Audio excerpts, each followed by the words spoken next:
Hello friends, welcome to my channel. आज की जो मेरी वीडियो है वो है बर्पिंग अ बेबी, यानी बेबी को डकार दिलाना। तो सबसे पहले मैं ये बता दूं आपको कि बेबी को डकार दिलाने के लिए सच कोई रूल्स नहीं है कि आपको डकार कब दिलाना है, यानी कि फीड के बीच में दिलाना है या फीड के बाद में दिलाना है।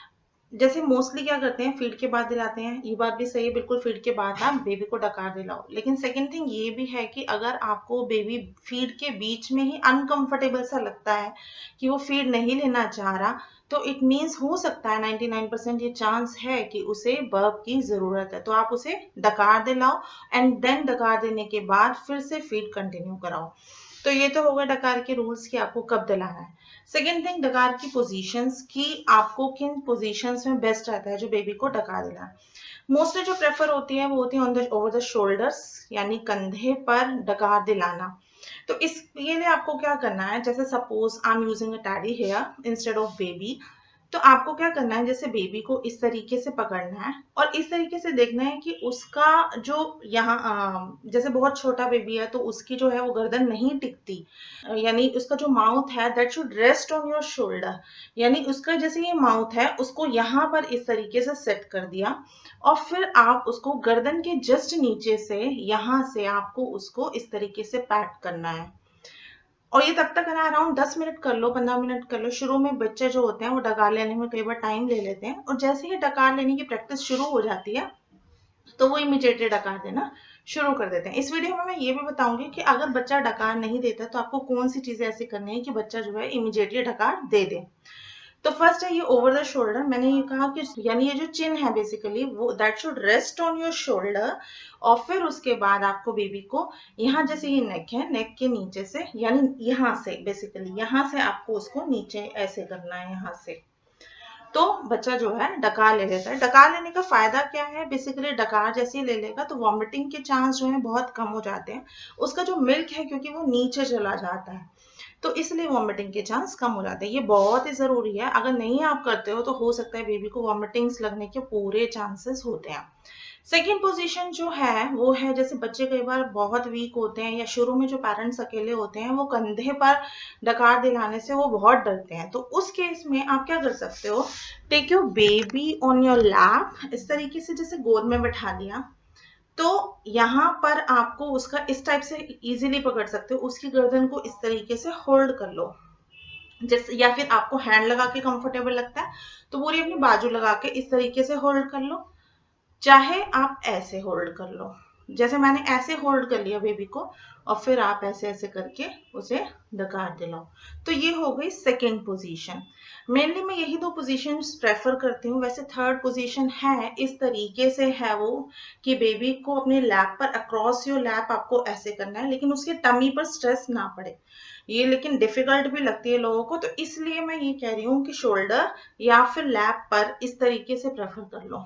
वैसे जो थर्ड पोजीशन है उसमें बच्चा बहुत जल्दी से डकार दे देता है, लेकिन don't take any risk on your baby, क्योंकि बेबी बहुत छोटा होता है। तो ये हो गई बेस्ट पोजीशंस बेबी को डकार दिलाने के लिए।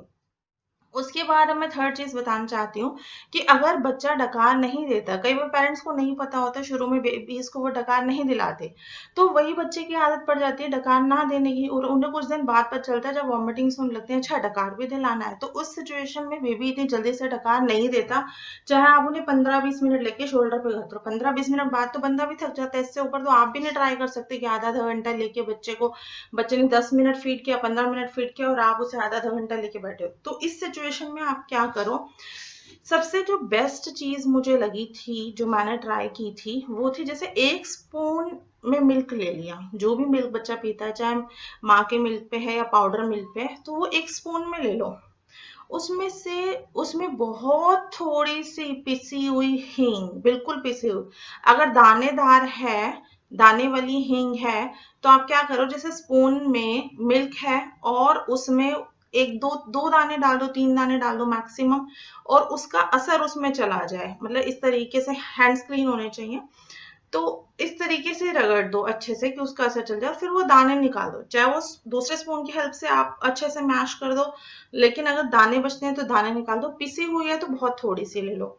वो जो हींग वाला मिल्क है वो बेबी को पिला दो, और फिर उसके बाद उस 1 स्पून के बाद आप डकार दिलाओ। हो सकता है फर्स्ट टाइम में आपको टाइम लग जाए, अराउंड 10 मिनट लग जाए डकार दिलाने में, लेकिन ये प्रोसेस करो, 1-2 दिन कर लो, उसके बाद बेबी जो है वो अपने आप डकार देना शुरू कर देता है। अगर आपको लगता है फिर से ऐसा हो रहा है, कभी बच्चा दोबारा नहीं दे रहा है, तो आप ये कर सकते हो, हींग तो वैसे भी बेबीज के लिए बहुत अच्छी होती है। सेकेंड थिंग आप कर सकते हो, बेबीज की कुछ जैसे एक्सरसाइज है तो उससे बेबी काफी रिलैक्स फील करता है। जैसे लेग्स हैं तो आप उसकी साइकिलिंग कराओ। साइकिलिंग यानी आपको इस पोजीशन को फॉलो करना है।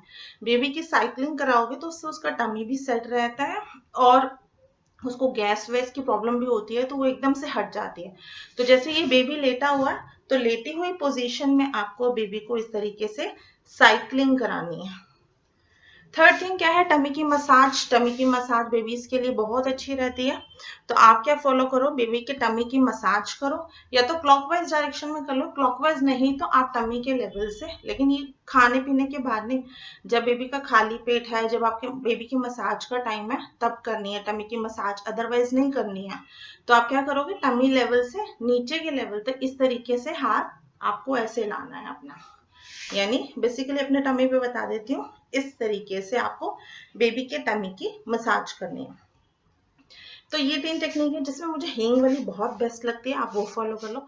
उसके अलावा मैं 2 बहुत इंपॉर्टेंट पॉइंट बता देती हूँ। अगर इन केस बेबी आपका ऑलरेडी वॉमिटिंग कर रहा है, तो आप उसकी बैक की यानी पीठ की मसाज बिल्कुल नहीं मत करो, बिल्कुल। जब वॉमिटिंग कर रहा है तो बैक की मसाज उसकी बिल्कुल छोड़ दो, पीठ की मसाज नहीं करनी। In case baby loose motion कर रहा है, तो ना आपको उसको हींग देनी है और ना ही आपको उसके टमी की मसाज करनी है। तो ये 2 इंपॉर्टेंट पॉइंट आपको हमेशा बेबी के केस में याद रखने हैं। तो ये थे मेरी बर्पिंग की video. Thank you friends, thank you so much.